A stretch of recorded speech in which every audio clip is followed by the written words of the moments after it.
신구약 성경에 보면은 많은 나무들에 대한 이야기들이 나오고 있습니다.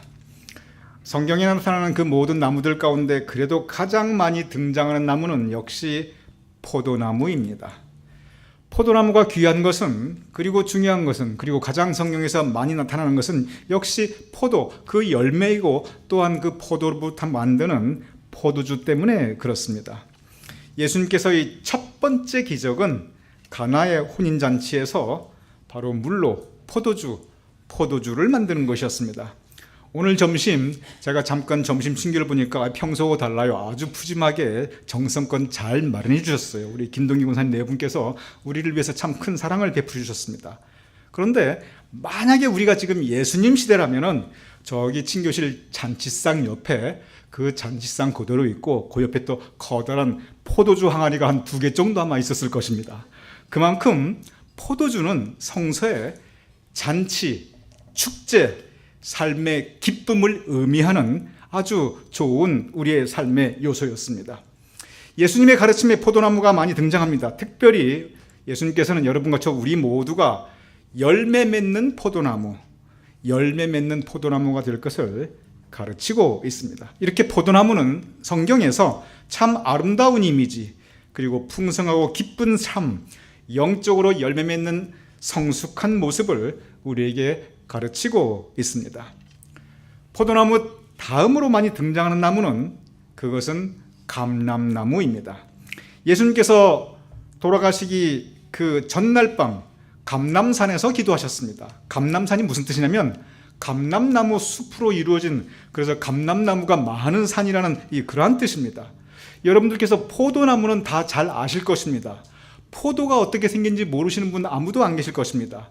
그런데 감람나무, 의외로 감람나무가 무엇인지 모르시는 분들이 더러더러 계십니다. 그래서 제가 직접 보여드리겠습니다. 감람나무 사진 띄워주시기 바랍니다.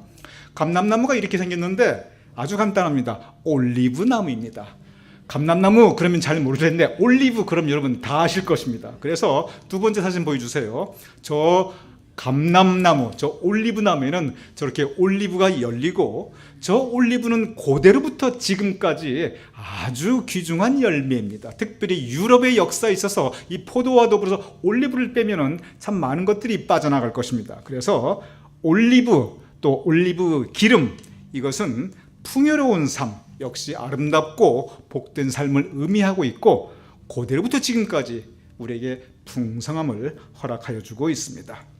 포도나무, 감람나무, 그 다음으로 또한 여러분에게 성서를 통해서 익숙한 나무가 종려나무입니다. 사진을 통해서 보여드리겠습니다. 종려나무는 이렇게 생겼는데 팜트리, 야자나무입니다. 특별히 대추 야자나무입니다. 여러분께서 종려주의를 기억하고 계실 것입니다. 예수님께서 예루살렘에 입성하실 때 영광스러운 모습으로 예루살렘 백성들이 저 종려나무 가지를 흔들면서 호산나 호산나 외치면서 열정과 기쁨의 모습으로 예수님을 맞이하였습니다. 그래서 종려나무는 바로 영광, 열정과 기쁨의 모습으로 성서에서 등장하고 있습니다. 그 다음으로 여러분께서 기억하시는 나무의 이름은 백향목이라는 나무를 여러분께서 많이 들어보셨을 것입니다. 백향목은 다른 말로 하면 삼나무입니다. 저렇게 생겼습니다. 보통 숲을 이루고 아주 울창하게 쭉 뻗어 올라간 아주 멋있는 나무입니다. 그리고 굉장히 귀한 건축 재료입니다. 백향목은 열매가 중요한 게 아니라 목재로서 그 나무 자체가 중요합니다. 성경에 나타나는 가장 화려한 건축물은 솔로몬 궁전인데 예루살렘 성전보다 솔로몬 궁전을 훨씬 화려하게 지었어요. 그런데 그 솔로몬 궁전의 기본적인 건축 재료가 바로 이 백향목입니다.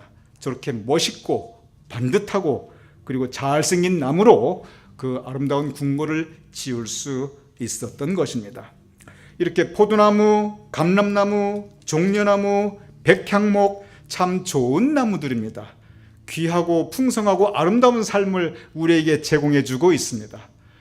이런 나무들과는 전혀 다른 이미지의 나무가 있습니다. 여러분 귀에 익숙한 나무입니다. 성경에서는 별로 안 나타나는데 그럼에도 불구하고 여러분의 귀에 익숙합니다. 그것은 로뎀나무라고 하는 나무입니다. 로뎀나무는 엘리야가 절망하였던 나무입니다. 그 밑에서 엘리야가 너무 힘들어서, 사는 게 너무 힘들어서 견디다 못해 쓰러져 가지고 차라리 내가 죽는 게 낫겠습니다 하고 고백하고 하나님께 죽기를 구했던 나무가 바로 이 로뎀나무입니다. 로뎀나무가 어떻게 생겼냐면 이렇게 생겼습니다. 그래서 여러분, 로뎀나무가 별로 크지 않아요. 그 그늘도 별로 크지 않아요. 저 초라하게 생긴 덤불 같은 저 나무 아래, 그 작은 그늘 아래서 엘리야는 내가 사는 게 너무 힘듭니다, 차라리 죽고 싶습니다, 이렇게 하나님께 외쳤던 것입니다. 우리가 그럴 때가 있습니다. 인간관계가 힘들든지, 아니면 내가 하고 있는 일이 힘들든지, 사는 것이 힘들든지, 어떠한 이유로든지 우리가 때로 살아가면서 힘들어 견디다 못해 쓰러지는 삶의 장소가 있습니다. 그곳이 바로 로뎀나무입니다. 어쩌면 우리는 우리 각자의 로뎀나무들이 있습니다. 나를 가장 힘들게 하는 것, 나로 하여금 쓰러지게 하는 것, 나아가 나로 하여금 죽기를 구하고 싶은 그런 마음까지 들게 하는 것, 때로 우리는 나만의 로뎀나무 아래 넘어져 있는 모습을 우리가 볼 수 있습니다. 이러한 많은 나무들이 있습니다. 그러면 성경을 통해서 볼 때 성경에서 가장 귀하게 쓰임받은 나무는 무엇인가? 바로 이 부분에 오늘 저와 여러분의 말씀에 묵상 초점이 있습니다. 성경에 다양한 나무들이 등장하는데 지금까지 말씀드린 것은 대표적인 것 몇 가지만 말씀을 드렸는데, 성경에 나타나는 그 모든 나무들 가운데 가장 귀하게 쓰임받은 나무, 하나님께서 가장 사랑하신 나무, 하나님께서 가장 인정하신 나무, 그리고 하나님께서 직접 들어 쓰신 나무는 무엇인가? 그것은 조각목이라고 하는 나무입니다. 왜 조각목이 성경에서 가장 귀하게 쓰임받은 나무인가? 왜 조각목이 하나님께서 가장 사랑하셨고 가장 인정하셨고 가장 들어 쓰신 나무인가? 그 이유가 있습니다. 조각목에 대한 기록은 출애굽기 25장 10절부터 실제적으로 시작되고 있습니다. 출애굽기 25장 10절, 오늘의 본 말씀 이렇게 기록되어 있습니다. 그들은 조각목으로 궤를 짜되, 여기서 이 궤는 언약궤입니다. 이 말씀의 배경을 여러분께 잠깐 설명해 드리도록 하겠습니다. 하나님께서 이스라엘 백성에게 명령을 하셨습니다. 이제 너희는 예배 공동체이니 내가 거할 집, 하나님의 집, 예배 올려드릴 거룩한 처소를 만들 것을 이스라엘 백성에게 명령하셨습니다. 그것은 최초의 하나님의 집이었습니다. 최초의 하나님께 예배드리는 예배 공동체의 처소였습니다. 그런데 하나님께서는 바로 그 최초의 하나님의 집을 지을 것을 명령하시며 일일이 구체적으로 어떻게 만들 것을 구체적으로 지시하셨습니다. 하나님의 집에서 가장 중요한 것은 역시 언약궤였습니다. 왜냐하면 언약궤는 하나님 당신 자신을 상징하기 때문에 그러하였습니다. 그런데 그 언약궤를 무엇으로 만들었는가? 오늘 본문 말씀은 그 언약궤를 조각목으로 만들었다고 기록하고 있습니다. 언약궤는 본질적으로 하나의 상자입니다. 근데 그 상자를 옮기려다 보니 어깨에 지고 맬 이 상자에 연결된 이 봉들이 필요했습니다. 그래서 그 봉들을 어깨에 지고 메고 다닐 수 있었습니다. 출애굽기 25장 13절은 이렇게 기록되어 있습니다. 조각목으로 채를 만들어, 이게 무슨 차면 언약궤를 만들고 그 언약궤를 가로지르는 그 봉, 이 크로스바를 만들어서 그걸로 어깨에 메고 다닐 수 있고 손으로 들고 다닐 수 있도록 그 재료를, 그 봉을 조각목으로 만들 것을 명령하고 있습니다. 쇠로 만들 수도 있고 끈으로 만들 수도 있는데도 하나님께서는 굳이 그것을 조각목으로 만들 것을 명령하셨습니다. 출애굽기 25장 23절은 이렇게 기록되어 있습니다. 너는 조각목으로 상을 만들되, 지금 성전에 대한 이야기입니다. 여기서의 상은 제단에 놓여져 있는 거룩한 테이블, 바로 오늘 우리의 제단으로 설명하면 성찬상을 의미하고 있습니다.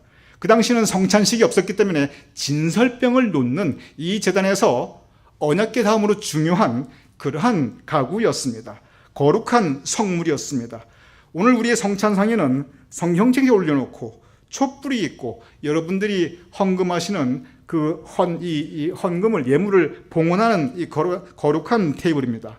바로 그 거룩한 상을 조각목으로 만들 것을 하나님께서는 직접 명령하셨습니다. 출애굽기 26장 32절은 이렇게 기록되어 있습니다. 네 가지의 기둥을 각각 모서리에 4기둥을 조각목으로 만들고, 지금 이동식 건축물 성막을 만들고 있습니다. 모든 건축물은 그것이 이동식이든지 그것이 고정식이든지 기둥이 중요합니다. 그런데 그 기둥을 무엇으로 만드는가? 조각목으로 만들라고 오늘 하나님께서는 명령하고 계십니다. 기둥이 무엇입니까? 기둥이 없으면 이 건물이 유지가 안 됩니다. 기둥이 쓰러지면 그 건축물은 그대로 쓰러집니다. 기둥이 있어야 공간이 확보가 되고, 하나님 집이 또 기둥이 있어야, 이 기둥은 하나님의 집에 대한 기둥입니다. 바로 이 하나님의 집에 대한 기둥을 조각목으로 만들 것을 하나님께서는 직접 명령하셨습니다. 기둥이 4개인데 그 기둥을 막아주는 벽이 있습니다. 그 판넬을 무엇으로 만드냐면 출애굽기 26장 15절 이렇게 기록되어 있습니다. 너는 조각목으로 성막을 위하여 널판을 만들어 세우되, 기둥과 기둥 사이에 그 벽들을 조각목으로 패널을 만들어서 그것을 벽으로 세우라는 것입니다. 이것이 지금 이동식 건축물 성막이기 때문에 저 패널을 만들어서 세울 수도 있고 거둘 수도 있고, 중요한 것은 성막을, 하나님의 집을 바로 이렇게 기둥과 기둥 사이에 이 벽을 조각목으로 만들었다는 것입니다. 출애굽기 27장 1절은 너는 조각목으로 제단을 만들되 라고 기록되어 있습니다. 이 제단은 바로 우리가 예배드리는 이 강대상의 이 제단을 의미하고 있습니다. 그때나 지금이나 하나님의 집, 예배드리는 성전의 구조는 아주 비슷합니다. 그때 제단이나 지금 제단이나 거의 비슷한 모습, 비슷한 용도입니다. 바로 말씀이 선포되는 이 제단 이 부분을 조각목으로 만들 것을 하나님께서 직접 명령하셨습니다. 제물이 바쳐지고 말씀이 선포되고 그리고 우리의 주가 용서함 받는 이 제단 조각목으로 만들었습니다. 30장 1절은 너는 분향할 제단을 만들지니 곧 조각목으로 만들 때 분향단, 그 역시 제단에 있는 분향단을 조각목으로 만들었습니다. 이 모든 기록들을 통해서 볼 때 하나님의 집, 성전, 성막은 안팎으로 그 모든 구조물들을 전체를 조각목으로 만든 것을 우리는 알 수 있습니다. 언약궤로부터 시작해서 기둥으로, 성찬상으로, 제단으로, 벽으로 그 모든 것을 이룬 것은 조각목이었습니다. 그러면 여기서 한 가지 우리가 질문을 할 필요가 있습니다. 조각목은 그럼 과연 무엇인가? 바로 이 부분입니다. 여러분, 조각목이라는 나무를 들어본 적이 있어요? 사과나무, 살구나무, 상수리나무, 잣나무, 조각목나무 이런 얘기 들어보셨어요? 여러분 그 목재상에 가서요, 조각목 주세요 하면은 그 주인 하나도 무슨 말인지 못 알아들 겁니다.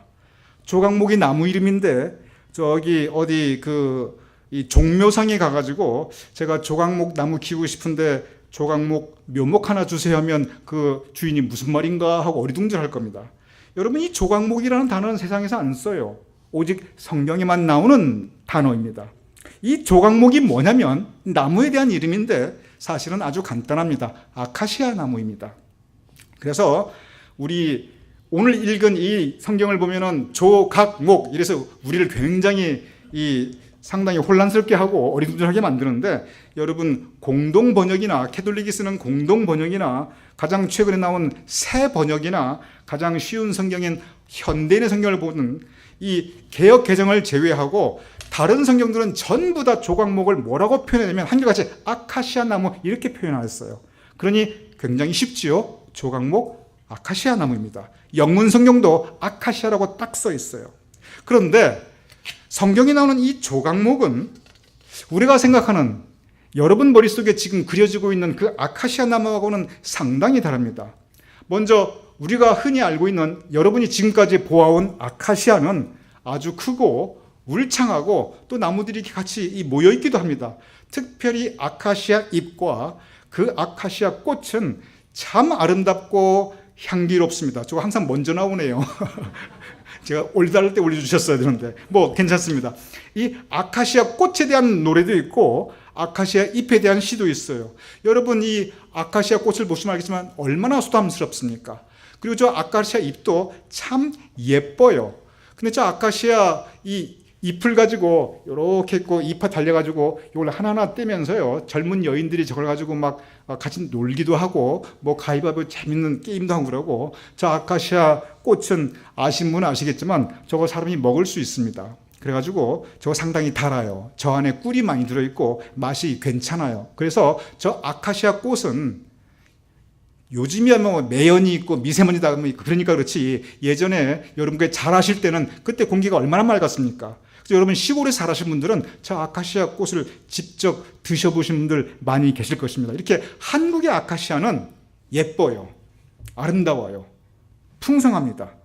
그런데 이 성경에 나타나는 이 아카시아는 이거 한국이 아니에요. 이게 어디냐면 광야입니다. 사막입니다.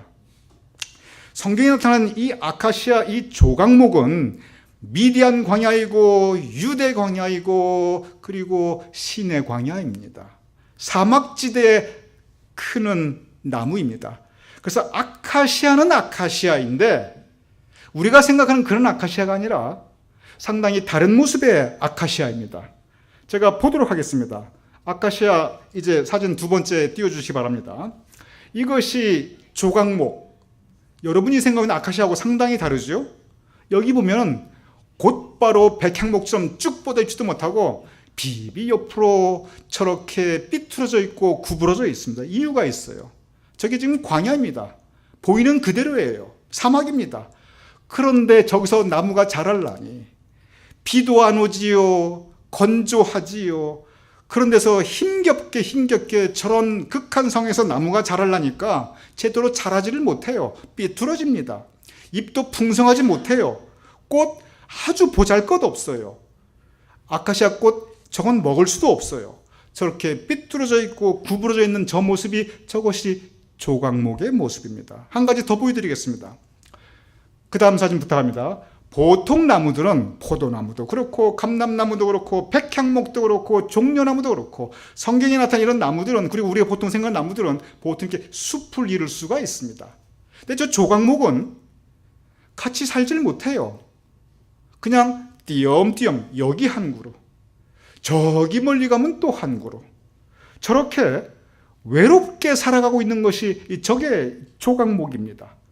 광야에 사는 것도 힘든데 그나마 혼자서 저렇게 외롭고 불쌍하고 처량하게 또한 거친 환경 가운데서 처절하게 살아가고 있는 것이 저것이 조각목의 모습입니다.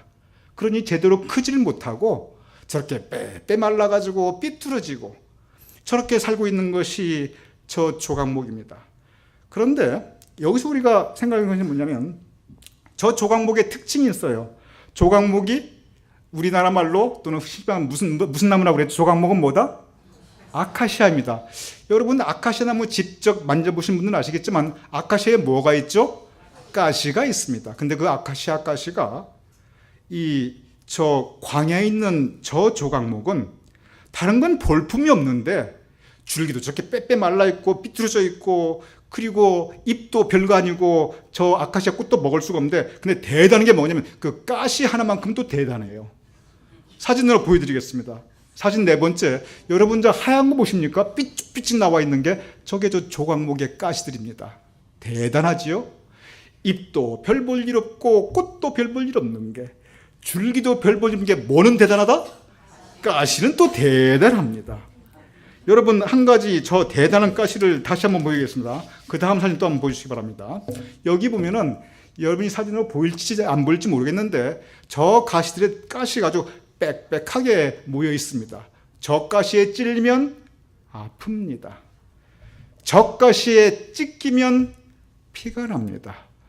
저 조각목 가까이 하면 상처받습니다. 왜냐하면 빽빽하게 가시가 돋쳐 있기 때문에 그렇습니다. 조각목 가까이 하기에는 너무 힘든 나무입니다. 그래서 외로운 나무이고 그래서 혼자 크는 나무입니다. 조각목, 거칠은 환경에서 험하게 살아가는 나무가 그것이 바로 조각목입니다. 여러분, 이 조각목의 모습, 거칠고 모진 환경에서 자라고 그러다 보니 삐뚤어지고 구부러지고 꽃도 이쁘지도 않고 열매는 아예 없고 그런데 온통 가시투성이, 이것이 바로 조각목의 모습입니다. 이런 조각목의 모습을 생각해 볼 때 이 조각목은 어느 모로 보나 다른 나무들과 비교가 안 되는 참 불쌍한 나무입니다. 만약에 나무에게도 팔자가 있다면 조각목의 팔자는 참 험하고 싸나운 팔자를 타고난 나무입니다. 조각목은 버림받기 딱 좋은 나무입니다. 그런데 하나님께서는 바로 저 나무를 택해 주십니다. 그리고 하나님께서는 다른 나무도 아닌 저 조각목을 택하셔서 귀하게 사용하여 주십니다. 저 조각목을 택하셔서 언약궤를 만드시고, 저 조각목을 택하셔서 제단을 만들고, 저 조각목으로 성찬상을 만드시고, 저 조각목으로 성전의 기둥을 세우십니다. 그리고 저 조각목으로 하나님의 집 전체를 짓고 계십니다. 가장 못나고 가장 삐뚤어져 있고 온통 가시투성이인데 외롭게 살아가고 힘들게 살아가고 있는 저 조각목을 택하여서 하나님께서는 가장 귀한 하나님의 집을 지으시고 계십니다. 여기서 저는 한 가지 생각을 해봅니다. 만약에 내 인생을 나무에 비유한다면 나의 모습은 어디에 속하는가? 여러분도 한번 생각해 보시기 바랍니다. 여러분은 각자의 인생을 나무에 비유한다면 여러분은 어떤 나무입니까? 여러분은 아름답고 풍성한 포도나무입니까? 아니면 귀한 열매를 풍성히 맺히는 그러한 올리브 감람나무입니까? 영광스러운 종려나무입니까? 아니면 당당하고 멋있게 뻗어있는 백향목입니까? 아니면 힘들게 살고 외로운데 거기에 삐뚤어져 있고 구부러져 있고 가시투성인 조각목입니까? 어쩌면 이 조각목은 여러분과 저의 모습입니다. 어쩌면 이 조각목은 우리가 살아가는 모습입니다. 어쩌면 이 조각목은 우리 마음의 상태일 수도 있습니다. 어차피 우리가 살아가는 세상은 본질적으로 거칠고 험합니다. 모든 인생은 외롭고 그 안에서 힘들게 살아가는 것이 우리 인생의 모습입니다. 그리고 험한 세상에 살다 보면 악하고 독한 일을 많이 겪으며 살게 됩니다. 그래서 나도 모르게 내가 삐뚤어져 있고 저 조각목처럼 구부러져 있고, 그리고 그런 세상에 살다 보니까 방어 기제가 작동이 되어서 나도 모르게 내 마음에 가시가 돋치게 되는 것이 어쩌면 저와 여러분 우리가 살아가는 모습입니다. 조각목은 광야에서 살아나갑니다.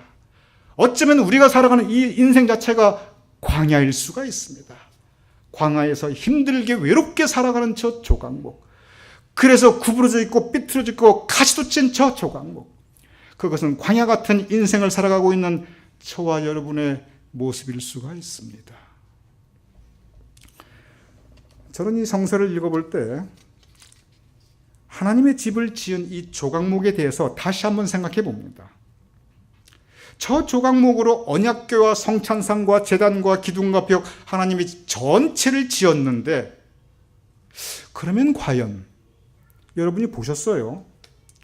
그러면 과연 저 삐뚤어지고 구부러진 모습, 저 가시돋친 모습 그대로 하나님께서 저 모습 그대로 언약궤 만들고, 저 모습 그대로 성찬상 만들고, 저 구부러진 비틀은 저 모습 그대로 기둥 세웠을까?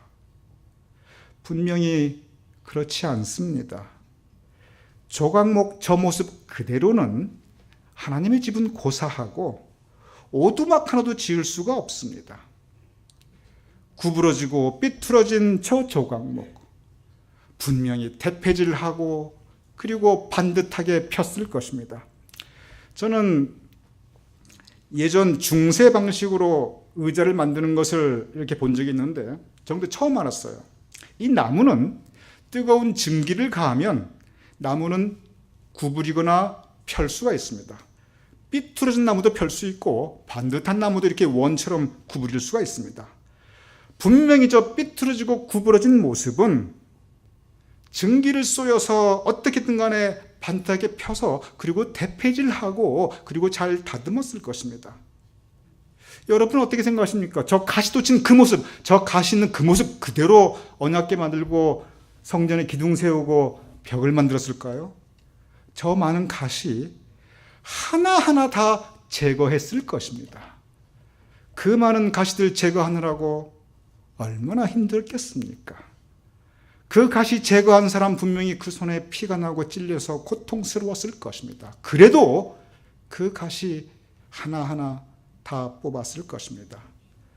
그렇게 삐뚤어지고 구부러진 것 바로 펴고 대패질하고 다듬고 가시들 다 제거하고 그래서 다른 모습으로 태어나게 해서 그 반듯한 모습으로 하나님의 전을 지었을 것입니다. 에베소서 4장 23절은 이렇게 기록되어 있습니다. 오직 너희의 심령이 새롭게 되어 우리가 조각목이라면 우리는 새롭게 변화해야 합니다. 우리가 만약에 조각목이라면 삐뚤어지고 구부러진 모습 우리 반듯하게 펴야 합니다. 가시도 친 우리의 모습 비록 힘들고 찔린 할지라도 그 가시 하나하나 다 떼어내야 합니다. 새롭게 변화해야 합니다. 새롭게 변화되 에베소 4장 23절 오직 너희의 심령이 새롭게 되어 그러면 어떻게 새롭게 변화하는 것인가 분명한 지침을 성서는 우리에게 주고 있습니다. 조각목의 모습 에베소 4장 31절은 이렇게 기록하고 있습니다. 이거 좋지 않은 얘기니까 이건 제가 읽을게요. 너희는 모든 악독과 악이 뭐냐면 악한 것과 독한 것이라는 뜻이에요. 세상 살다 보면 악한 일, 독한 일 겪으면서 나도 모르게 나도 악해지고 나도 독해집니다. 노함과 분냄과 그러면서 성질을 부리게 되고 미움이 쌓이게 되고 화가 차게 되고 떠드는 것과 비방하는 것과 마음에 있는 것이 입으로 나오다 보니까 별의별 얘기들이 다 나오고 비방하고 험담하고 욕하고 그 모든 악의, 악의가 뭡니까? 가시입니다. 가시도 친 나쁜 의도.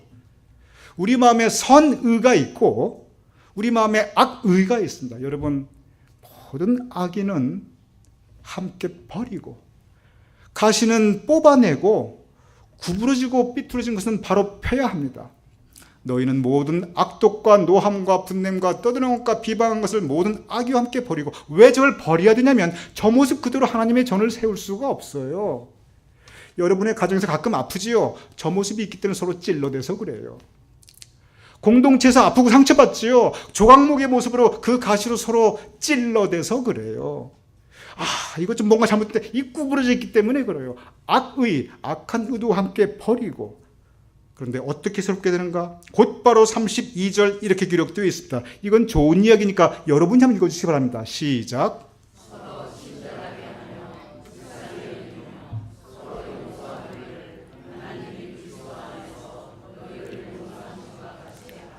아멘.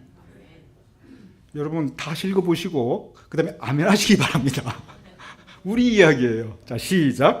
서로 친절하게 하며 불쌍히 여기며 서로 용서하기를 하나님이 그리스도 안에서 너희를 용서하심과 같이 하라. 아멘. 여러분 아멘 하셨어요. 할렐루야도 하셨네요. 여러분 우리가 다듬어야 합니다. 뽑아내야 됩니다. 새롭게 돼야 됩니다. 그래서 이 모습으로 돼야 돼요. 서로 친절하게 하며 서로 불쌍히 여기며 조각목이 얼마나 불쌍합니까? 그 거친 광야에서 물도 제대로 못 먹고 외롭게 아까 사진 보셨죠? 삐뚤어져 있고 가시도 쳐 있고 그거 타고 흉보지 말고 긍휼히 여겨야 됩니다. 오죽하면 저럴까 불쌍히 여기고 그리고 다시 생각하면 그게 바로 내 모습입니다. 나도 그런데 서로 불쌍히 여기며 서로 용서하고 하나님이 그리스도 안에서 너희를 용서함 같이 긍휼과 사랑으로. 여러분, 우리 다 조각목 인생. 어쩌면 여러분과 저는 조각목 인생입니다. 알고 보면 다 외롭고 불쌍하고요. 알고 보면 각자 거칠고 험한 광야 같은 인생길 조각목처럼 외롭게 살아가는 사람들입니다. 그러니 우리 서로 불쌍히 여기고 서로 용서하고 서로 위로하고 격려해야 됩니다. 다듬어져야 됩니다. 구부러진 거 바로 펴고 가시 뽑아야, 그래야 우리가 하나님께서 우리를 귀히 쓰셔서 성전을 세우시고 언약궤를 만드시고 우리를 통해서 공동체를 이루어 나가시고 조각목 인생 같은 우리를 통해서 하나님의 뜻을 이루실 수 있습니다. 고린도전서 3장 16절 이렇게 기록되어 있습니다. 우리 같이 읽어보지요. 시작. 너희는 너희가 하나님의 성전인 것과 하나님의 성령이 너희 안에 계시는 것을 알지 못하느냐. 우리가 성전입니다. 성전은 무엇으로 만들었지요? 조각목으로 만들었습니다. 부족하고 구부러지고 가시 많은 조각목 인생 같은 저와 여러분을 들으셔서 너희가 하나님의 성전, 우리를 하나님의 성전으로 만드셨습니다. 우리 마음이 성전이고 우리의 가정이 성전이고 우리의 인간관계가 성전이고 우리 공동체가 성전입니다. 여러분, 우리 다듬어 나갑시다. 우리 가시 뽑읍시다. 그래야 우리 마음이 편하고 여러분 가정이 편하고 찔러대야 아프기만 해요. 비방해봐야 서로 마음만 상해요. 서로 친절 여기고 불쌍히 여기고 너희가 하나님의 성전인 것처럼 비록 조각목 인생이지만 우리가 새롭게 되어서 하나님의 성전을 이룰 수 있는, 하나님께서 가장 귀히 쓰신 가장 귀한 나무가 될 수 있는 저와 여러분이 될 수 있기를 주님의 이름으로 축원합니다.